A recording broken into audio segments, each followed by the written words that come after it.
Ma Mission TV, le miroir du monde. Il y a des sauts de mouton. Bana tchang bonyoko li bango pourquoi? Pourquoi? Il fallait aussi les sanan au bino moni bo senga mbongo ya obo moni bo siliti bokene nango malembe. Yende na lobi na peuple esko ayeba. Na minute au peuple ozota la biso. Bana pote obo fingaka entre FCC na cash. Nani azo bloqué chef de l'État. Na ba DGK na senga pena ba service à l'État na biso. Le roi azo accusé que l'État bozo yiba bolandela bo kuta que peut-être azata na nyongo ya 50 ans. Kwa futa kate balandela mais to banda démarche wana kala mingi te. Aza la prudence soit landinga awela ko futa soka futite c'est bon soka futaka to lobelango mais atika Joseph Kabila kimia ba memo kabola ngai nazo bandela so ko landanga atika batika Eliezer batika orgueil wana ya kolobake non baza na monopole ya peuple c'est faux baza na monopole ya peuple te eza lokuta surtout bandela élection to ko bimaka majorité. D'abord, mutasala ke mission liboso za ki Vital Kamerhe. Ndeko sala sele ya la gula eko ya nolai. Vital azonga soit à contredire. Bande onanga UDPS. C'est très bien. Combattant atanga yo biso tout ça ba combattant. Importance ya combat ezani ko telemela banti valeur, ko telemela ba détournement. Mais il faut ba banda assainissement.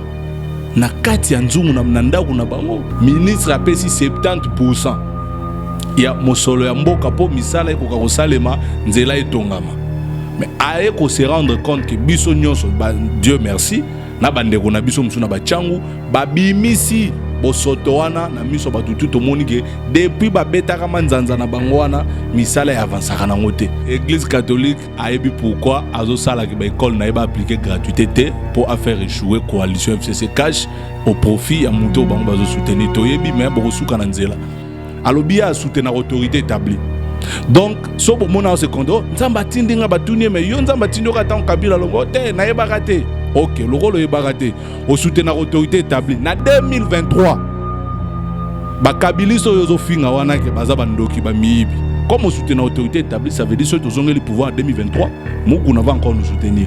Et vérité pe bimi parce que mingi bayaka ko accuser biso que FCC ndé aza ko bloquer to banda ko tuna bango baye bisa biso tozo bloquer nini nzamba la raté nzaka makamba basango te pona bango kutu bobala te bobota te mbona bino kenda wapi papa za na mwasi te na bana te lokote siko mbongo na bino bozo regretter ba ekendaka wapi bino boza batu moyo ko sala ba action moko bénévolat botia ba école na bino kutu za la gratuité ata gouvernement kutu chete ya bino feza la bongo bandeko nanga UDPS nazo senga nde bo fungola miso bato bo bengaka lobby base bino na bino nyonso le peuple d'abord basombi bandaku na moins de une année je dis bien bandaku na kinga bwa ba immeuble ezo telema omone sika na fungola bango maele parce bazo zo ba base soki mabe ezo ya bakosa FCC pour ba base ba vrai ennemi na bino base baza na cage. Je vous dis soki baninga ba utiliser stylo rouge bien assainissement ko bande pa na bango na cage. Ah bandeko ribala FCC cacho komi ping pong.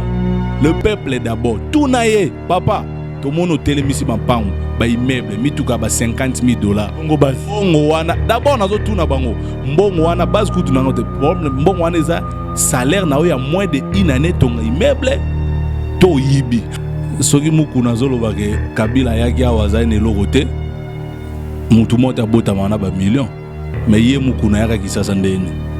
D'abord soki azo continuer na kobimisa buzoba na na Congo awa vidéo to mikolo mo banga ba vidéo mo yana mopepe nazo promettre soki azo continuer ko attaquer ko funda Kabila.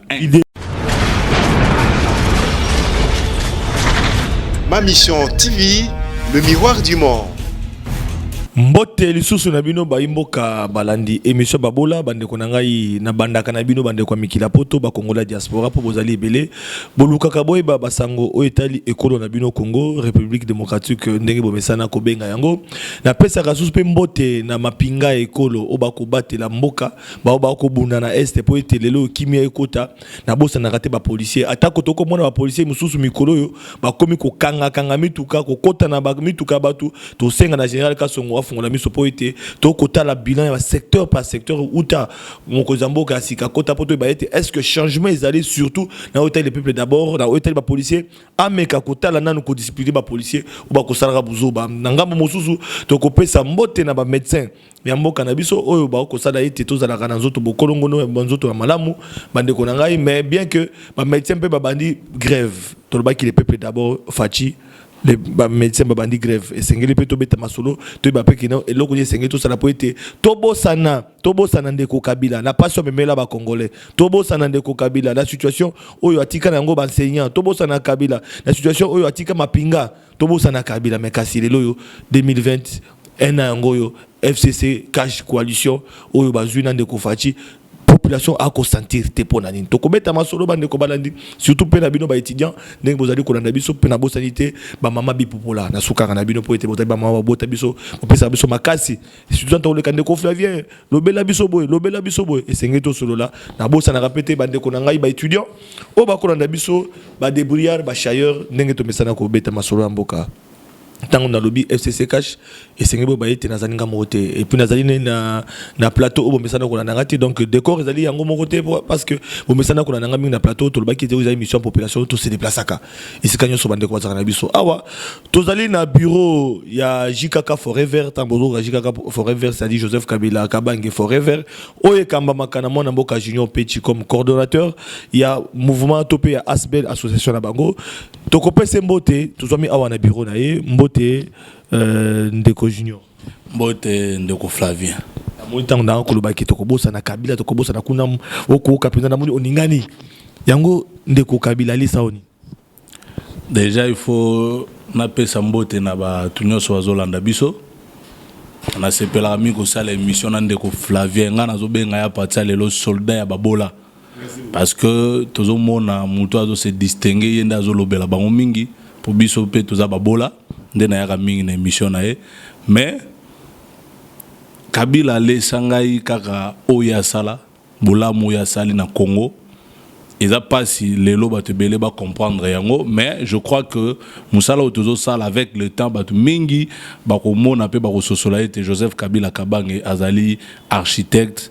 ya République démocratique du Congo muto azo asali fondation pour ete lobby moko na biso aya ko bakisa libanga na ina chanter ya Congo po ekoma Congo oyo mutu nyonso azo souhaiter yango nde na lobela rae par rapport ya fondation ya sali na Congo akutaki yango zelu ya pamba me ya sali yango asali plan et puis ya tie fondation siko to komi ko mata beskale malembe bande ko balandi on est allé ya ndeko Junior Petit Kabila Forever abi alia o Kabila sala mais mena kota na ko bisepe ke zana bato baka pemena Kabila lokwa ba effet mukuna Pascal batali balobite eloko ni ici la raté Kabila eloko ni ici la raté to kobeta masolo na yango mais une année pour jour cash FCC basangana ki pour na peuple d'abord yozali moko ya FCC pour tout soutenir ndeko Joseph Kabila bilan wana ya FCC cash une année après Félix Tshisekedi ko so bokonzi peuple a kolela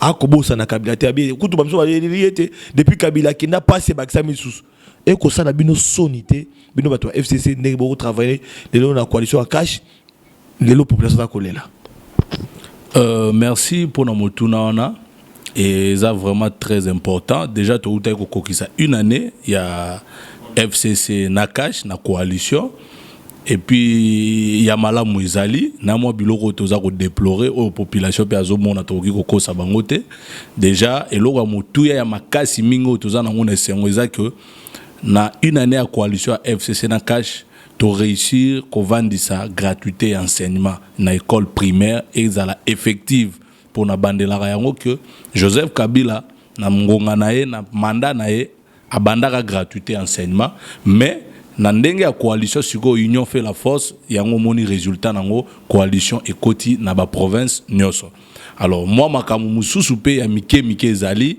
oyo peuple a constaté moi dollar komata baso de mouton ngo to banda ko tia elike misale sila na 100 jours mais esilité nde ya moi mawa pe passe yangwana mais du moins je crois que peut-être et sengelaki misala wana ya baso de mouton et ça les dans 100 jours mais loko les salemité vérité pe bimi parce que mingi bayaka ko accuser biso que FCCND aza ko bloquer to banda ko tuna bango baye bisa biso tozo bloquer nini nzamba la la raté lelo yo toye ko comprendre que misala o ezozala bloqué eza nango FCC te ezani na ngambo bandeko na biso ya cash esengeli bayeba yango peuple ayeba ke FCC aza ko bloqué te pe to ko bloqué te bango nde bazo bloqué biso to ko démontrer yango pe bato ba ko comprendre que eza cash ne mutazo bloqué chef de l'état lelo bandeko ba ko landa yo asolo tango zo ba likambo ke lelo yo cash azo bloqué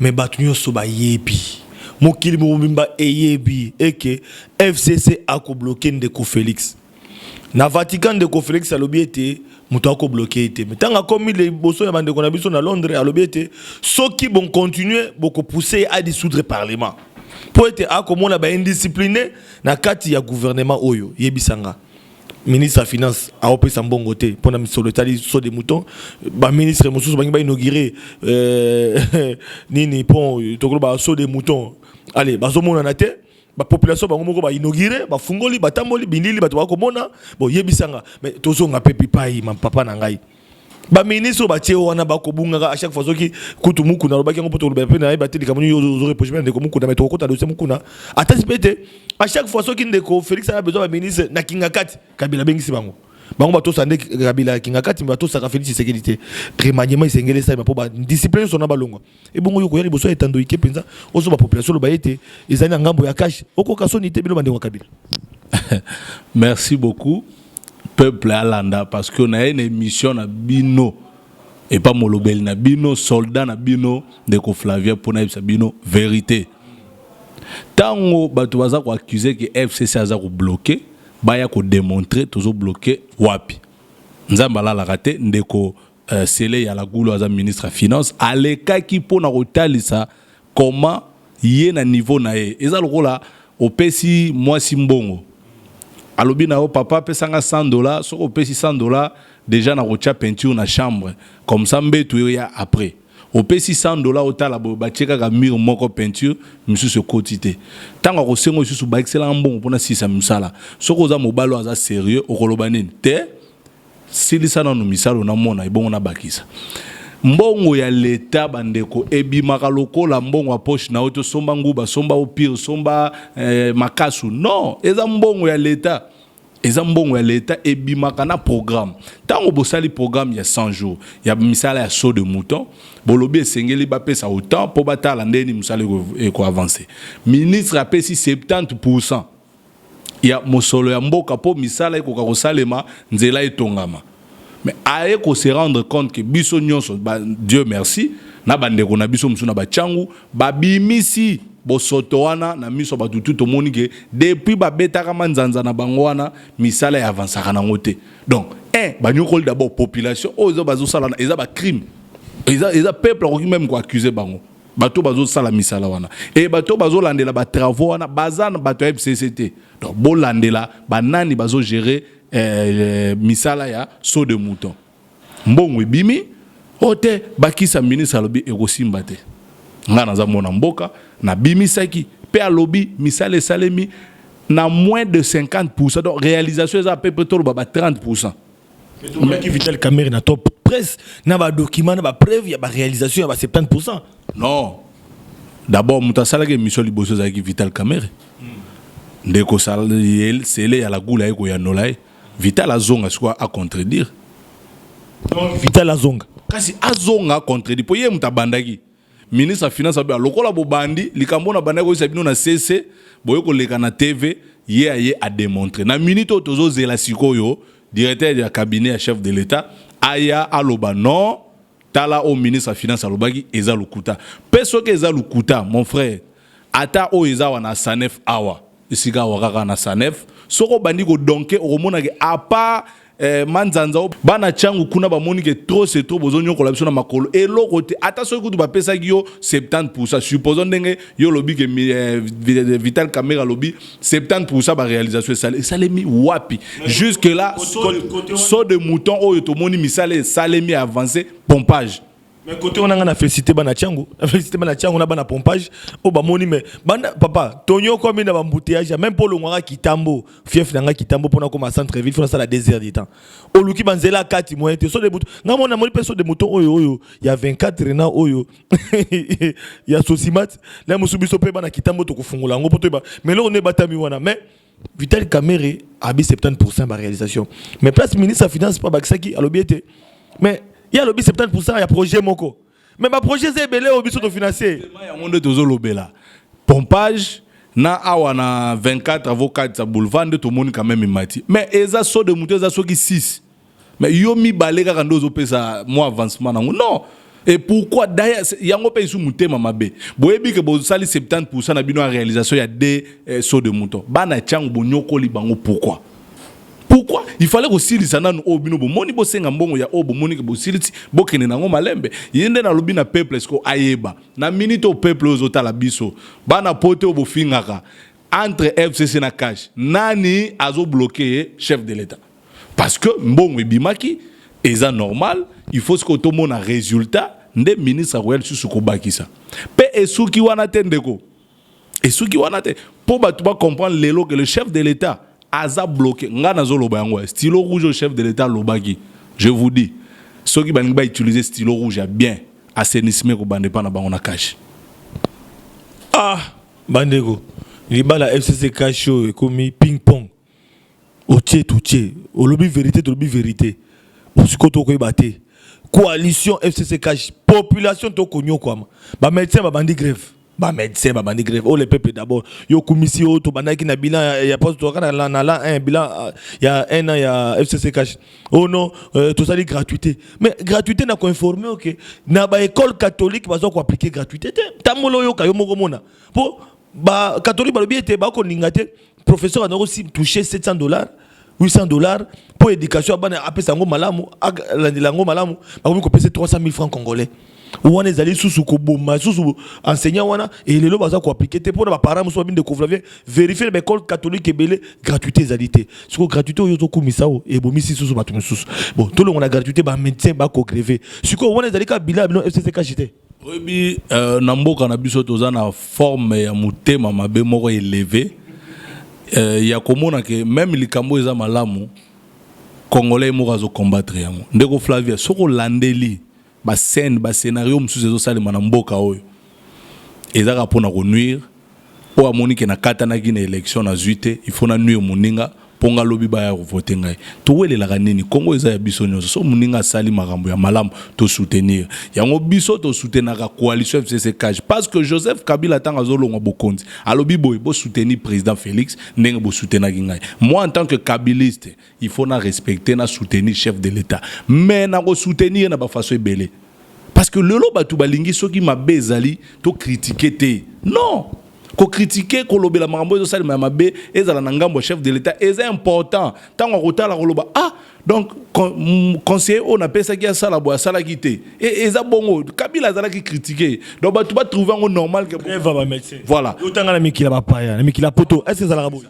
ko lobela nga makambo ba école catholique te po ngai vraiment na mona basango baza mitema mabe babala te babota te mbongo nyoso bazwa ba sala na ngone Mandela na comprendre na lobi boy sango abala te ya bota te mbongo nyonso bazwaka basalaka nango nini ba école ya cher bango ole kutu bango kutu pona ngai baza bato ali boso église asunga gouvernement tango zotangela nga komba monsieur Mukuna bazali ba tokota Mukuna dossier mobimba parce que Mukuna na salaki émission na Mukuna a répondaki na mituna na yo tokokota yango si sanga makambo basango te pona bango kutu bobala te bobota te mbongo na bino kenda wapi papa za na mwasi te na bana te eloko te siko mbongo na bino bozo regretter ba ekendaka wapi bino boza batu moya ko sala ba action moko bénévolat bocha ba école na bino kutu za la gratuité ata gouvernement kutu chete ya bino feza la bongo ça sert à rien kutu bosenga biso ba 500 ba $1000 ba université ya bien ba école ya bien ba hôpital ya bien ba classe ya bien ça quand même ba sango ba aider biso mingi eza ya bien mbongo ngo siko to futa kendaka wapi ponga na oso to sali business eza na boko la mosi ba futa ba enseigner na bango bien koleka bino l'état congolais oh na pepe d'abord boye nango batika ko distraire baza na sima ya bato bazo luka ba dialogue bazo créer ba sala mbutu mbute kota na mboka po ba dialogue sengeli ça mais parce que tozala na président moko oya bimi awa na cour suprême cour constitutionnelle et puis tozala na président moko réclamaka ba droit na ekane tozala na Kondo Tchenchi Sekedi na Joseph Kabila donc les lopene mona sema bimi donc pour na ko ba été makambo zo kindika église catholique a ebi pourquoi azo sala ke ba école na ba appliquer gratuité pour faire échouer coalition FCC cash au profit à monter au banc bazo soutenir toyebi mais borosu kananzela dissolution à parlement mokonza mboka d'abord yo lo biawa bande comme ça baza ko attaquer ils sala malamu te parce que bilé d'aller FCC cash kaka bino awa bokeka kotuna passeport ya mwana mboka Shadari tala na ba réseaux sociaux ba sambo mwa simbwa Shadari comme le kopamba Shadari on est candidat président on a élu Swande Kabila na coalition on a Shadari comme moto à part ko la ko nager ba hyperkit politique bandi siko tango ba ko sambisa Shadari tango ba ko la sene ko nager yepe kuna bi akodisoudre so boni bo pousser akodisoudre to kusuka wapi. Merci. Bon, de likambo ya ndeko Shadari eza ba fake news donc ba fausse information to ko commenter to gagner tapo TV za ngonga peuple aye bakeza lukuta Shadari atikala ki jamais alors jamais ko koma na aéroport eza makambo lukuta pe batu il faut ba prendre koza na passeport diplomatique nani fois za nango soki balandeli ba ko comprendre que Shadari aza na droit ya koza na passeport diplomatique. Pourquoi? Parce que moi si na ye molonga ni na ye aza député. Donc, ils ont facilité les leçons de Flavia député, maman Nanda coupé, a un droit aux passeports diplomatiques. Mais pour la Shadari, à Kendagité. Dissolution et assemblée, une très bonne question. Mais est-ce que Babola, ou Tozali, et qu'on profite de biso, nanini, na mituna ba question. Alors, ce qui va moni vraiment, tant qu'il y a un contexte, s'il faut même qu'on dissoudre le Parlement, et qu'on profite du peuple, nanini, na mituna ba question. Ce qui est sengeli ko dissoudre le Parlement, c'est-à-dire il faut tout ça la élection dans 60 jours, dans 2 mois. Ba élection on a essa na Congo mobima na 26 provinces, je pense que to rekoma déjà na budget moko mbongo po bimero za ta ba 1 milliard. 1 milliard wana. Boki ko futa ba enseignant te bisika bazolo ba peut-être to zina mbongo te ba nouvelle unité. 1 milliard wana ba rotonga ba école te. 1 milliard wana ero 6 ba misala te ya ba so des moutons. 1 milliard wana ero 6 ba so de moutons te. 1 milliard wana rotonga ka bandako. Bo bala ka basi. Na misolo l'état so ba make mokeba lobi prison makala. Donc tokolo ba prisonnier à liboso ya ndeko Félix. Voilà donc mbongo wana toni to ça ba élection lissus. Est-ce que priorité à peuple ça bozong ça sur na ba élection après kaka une année? Non. Peuple ça là qui ba élection a voté bato ya voté président Bimi ba député Bobimi si qui problème et puis encore grave bato batika ko interpréter. Président Félix a tigali golobate a ko dissoudre bino bato bozo tinda ebo nduye na erreur ezande ba militant o Monica se retrouver na nté to sala mbangu po ngapena na postuler ngapena lo koso ya ko benga ma député na ko luka mo poste nde bazo pousser ye postuler sala ka dissolution parce que ce qui bolobi président dissoudre mbongo wana ngana zo monango inutile ba mobiliser ba mbongo wana bozo prévoyer ce bo dissoudre tout ça l'élection et sunga peuple ça la député bazo partager à vie wana te donc ils ont ba député va partager te on peut sali pas sans de ko les airs ou les lois à député à outi États-Unis ko zonga na marché de santé après solo la population à lobby mais à tout ni bino population bino bande ko ya FCC boko banga ni solo ba dissoudre pour ba boza majorité ba vota ki bino wana ngate de ko les airs boza majorité boko banga ba dissoudre kaka toke na maponami au lieu le loyo na régime de ko Félix to mona make mukibai na prison ou azali ki compatriote accompagner ki combat ko benga na ndeko Kabila. Merci Motuna Malamu. FCC atikala jamais pe rubanga jamais ba élection na mboka oyo na Congo. Donc soki bolingi soki to bandeli majorité kozongela biso FCC kanga malobo nazo biso ngai o mutali boso député FCC atikolo baboy na lobi boye soki ba bandeli majorité kozala kaka ya FCC na machine ngai o nazolo machine à voter yango nazo biso ngai o nazolo bano na ozana déjà député liboso bo compter ya FCC ngai soki na tchelongi na kozala député liboso ya FCC voté élu par le peuple congolais. Donc kana longi Kabila ozotambola nango na étiquette Kabila bato musu bazolo bana wana to monaki ba marche ezana mabe na ngana monga fula je sais compter combien de personnes bazana simanaye mais ngai ni député Nina. Eliezer. Lobi wana. Eliezer. Muto yo lobi wana alekaki na monga fula. So na PC kombo na nga na mabele sika zalaki nga Junior Mpetch na telemi wana akomona dimension à plein. Na kombo Kabila. Na lobi ngai Junior Mpetch. Bino mokabola bambongo. Bino mokabola bambongo. Ngai nazo bandela so kolanda nga atika batika. Eliezer azolanda. Batika orgueil wana ya koloba ke non baza na monopole ya peuple, c'est faux.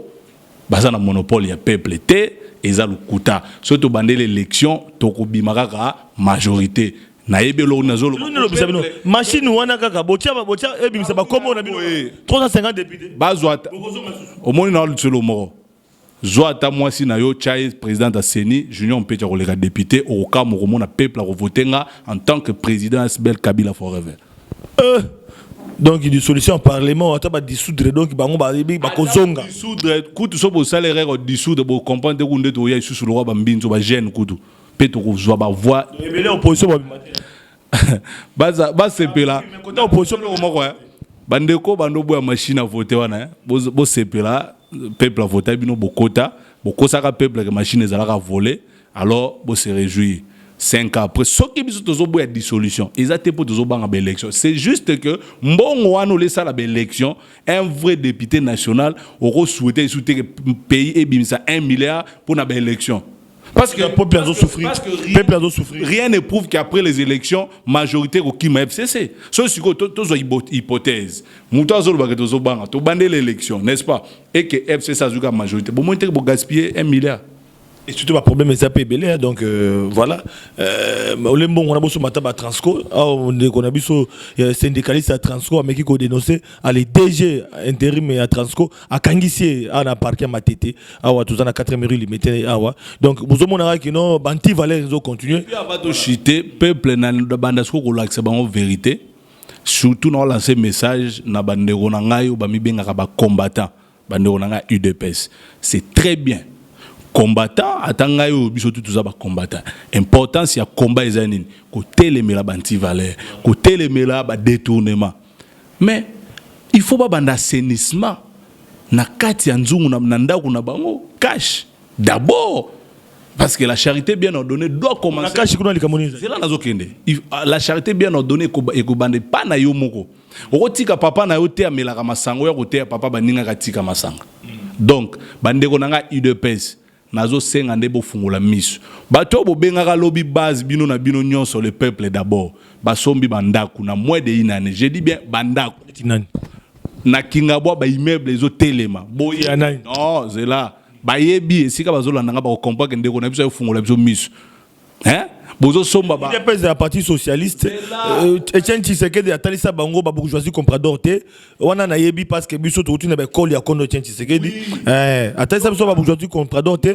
base ezo souffrir biso somba banda ko ba mikila poto kondo Etienne Tshisekedi akufi na kita kwala na kaka nenga vanda na lopango na limité donc na yebi te so yo zoloba na IDPS wana ngape na tuna bango na yebi langa te ngasko lona nani wana elona ngina senga na bango baza mayele ba base IDPS na talaka bango basala analyse bazalaki na combat ba combat ministre na bango ya cash ba komi ba vice premier ministre ba assemblée ba komi ba je ne sais pas botala sikoyo bato bo banda ko sala na bango le cabinet ba banda ko loba no combat le peuple d'abord tout naye papa to mono telemisi mampango ba immeuble mituka ba $50,000 bongo base bongo wana d'abord nazo tuna bango mbongo wana base kutu na problème mbongo wana eza salaire na ya moins de une année tonga immeuble to yibi alors ce que za bazo yiba base ba bandana ko banda ko reprocher bango que papa est to lela ki biso wa ke salaire ba nango parce que na mboko yo bata Kabila miyibi ce qui vraiment biso miyibi bo tuna ba chef na bino ba immeuble bazo tonga na nyangwa wa ebele na kingabwa ebele bozo soma mituka ya cher mapangu na poto bo tuna ba chef na bino mbongo wana bozo zwa ya salaire tout les ambo donc au moins sika na fungola bango maele parce que bazo zo ba base ce qui mabe ezo ya bakosa FCC pour ba base ba vrai ennemi na bino base baza na cash po bonyoko amaki na bango na opposition bo kembi bazo tambola mituka cher na mbongo ya kimoyibi mais bazo tika bino bongo bakosa ka bino que non FCC azo bloqué vérité siko ebimi bo tuna bango mbongo so de mouton et kewabi yango ezo somba ba immeuble en désordre en cascade et peuple ezo kosa bango que non FCC c'est vraiment Voilà. on a eu deux pèses na sepela na combat na bino mais bo banda ko défendre no banti bo combattre banti valait na ndako ba respecter texte ya parti munene o papa Etienne atika pose un intérêt à mutu mo bo violer ba article non bo tambola na sembo bo dénoncer ba o bazo yiba mbongo bazo yibezande ya l'état. Un combattant doit défendre la nation et non un parti politique. Donc, si on a un combattant, on a que CG Nayo, a Ibimbon, à l'état, bandinier, c'est qu'il faut détruire le pays. C'est ça le vrai combat, il faut saluer. Mais pendant que nous avons 3 minutes, Mukuna, Nayambaki, quand même, Andekouandaki, Mukuna, a balayaki, de mettre des rêves, Mamtolo, Baki, Wanatnyoso, et puis, à Talisiete, Ndeko Kabila, Mande Cécile, avant d'Akingakati, Azano Noelenge, Azumbon, Webele, Nambo Cannabis, Bandara, Azora pouvoir, à Gêne, à Satongi, Mabele, Naekuna, à Saliferme, à Kovanaka, Kimiate, Kakoluka Makambo, hein, Koluka Makambo, pendant Ndeko Kabila, Kotikate, le connaît si la raté. Mukuna. Azaki mutumo famille paie sa respect. Soki mukuna zolo bake Kabila yaki awazai ne logote. Mutumo ta bota mana ba million. Mais ye mukuna yaka kisasa ndene. Asepela akuta na bandimi mo boy naïf na Congo parce que yeso église na pota ozombongo wana te ba na pota baza veiller. Ya zo escroquer biso mabonza, mbonga mabonza na biso yango zo tonga ba immeuble ami benga lelo. Et puis d'abord na Bible évêque azalaka te. Na Bible évêque azalaka te. Vous comprenez que ça va tout le monde va battre l'olendo évêque na Bible existe à rater. Tous un docteur, apôtre, pasteur, évangéliste, prophète. Yé et qui évêque na pesa yango et utawa atika lukuta distraction. D'abord, ce cas au continuer. Na ko bimisa buzo bana na Congo awa. Vidéo to mikozo mo banga babi vidéo mo yana mon pépé. Nazo promettre ceux qui azo continuer ko attaquer ko funda Kabila. Vidéo to nako vidéo ko douter parce que o yazo lukana azo défendre le bimboka il faut tambola malamu. Nazo senga na batu ba konzo bazo tala ngai bato DG ba impôt ba taxe no bo lande l'église wana bo kuta ka futa ka ba impoter. Vous êtes DG. Na ba DG ka na senga pena ba service à l'état na biso. Le roi yazo accusé que l'état bozo yiba bo lande le bo kuta que peut-être azata na nyongo ata 50 ou futa ka te ba lande la mais to banda démarche wana kala mingi te. Aza la prudence soit landinga awela ko futa. Soka futite c'est bon soka futaka to lobelango mais atika Joseph Kabila kimia ba propos yazo tenir tant to koma na justice to boyi makambo kolela parce que anela tant to koma na justice ba propos muku nazo tenir to boyi makambo ya bobi ka justice maboko Félix bongo elongo na maboko na lobby justice à Congo za trafic d'influence ya Kabila sila président Félix aza très maele. Ok, alobaki musala justice nantique la justice est indépendante des président Félix te. Ba o bazo kanzaka mokondeza ya mwane tu parce naza boeto banda kosala ngo ba propos azo loba azala prêt tant to koma na justice na ye monsieur Mukuna Alex ba preuve que Kabila za boye donc atika distraction ya lobi boye eloko suka na kobeta e prise soka za vivant pour alobaki Nathalie alobi a soutenir autorité établie. Donc, so bo mona se kondo, nzamba tindinga batuni mais yo nzamba tindoka ta Kabila longo te na yebaka te. OK, le rôle yebaka te. Au soutenir autorité établie. Na 2023, ba Kabiliso yozo finga wana ke baza bandoki ba miibi. Comme au soutenir autorité établie, ça veut dire que tu as le pouvoir en 2023, Moukouna va encore nous soutenir. Vous voyez comment Aza aventurier. Merci beaucoup. Voilà.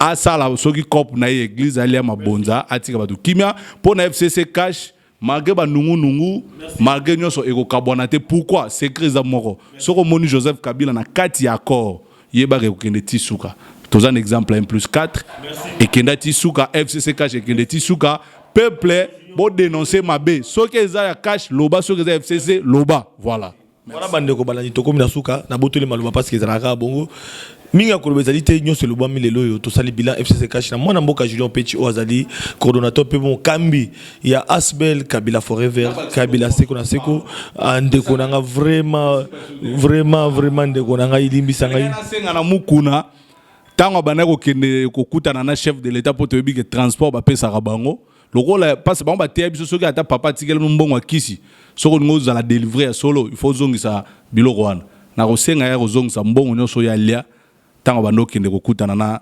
na mokonzi Joseph Kabila Kabange pour jamais au kende azong so maboko pamba foutre le transport alors zong c'est la biso mbongo wana na TV le rôle bongo au retirer maboko c'est que au retirer alors zong ça peut yo joie toyebi montant.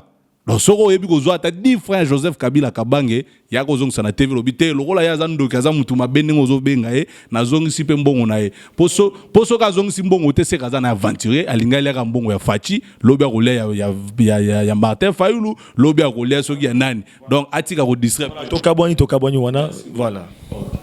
FCC cash lobi ke ba mi bibing bazana FCC bande ko ba bibing bazana bande ko Kabila na ngambo wa cash ozo reprocher de kobatika kokosa peuple batu oyo bazo bloquer FCC na cash chef de l'état ye bango abanda stylo rouge na cash bango nde bazo bloquer te sito moni réalité base nazo senga na bino ofungola miso bozaki na combat bokoti na pouvoir balobi biso to vundela nde peuple d'abord mais bo tuna bango ba immeuble zo tongama bandako bazo tonga ezo uta wapi est-ce que zambongo ya salaire il y a député, il y a directeur à cabinet, to yebité. Donc bo fungola misu bazo ko sabino re Kabila moyibi tozo yeba pe to yebi bisika bo bandi ko tonga.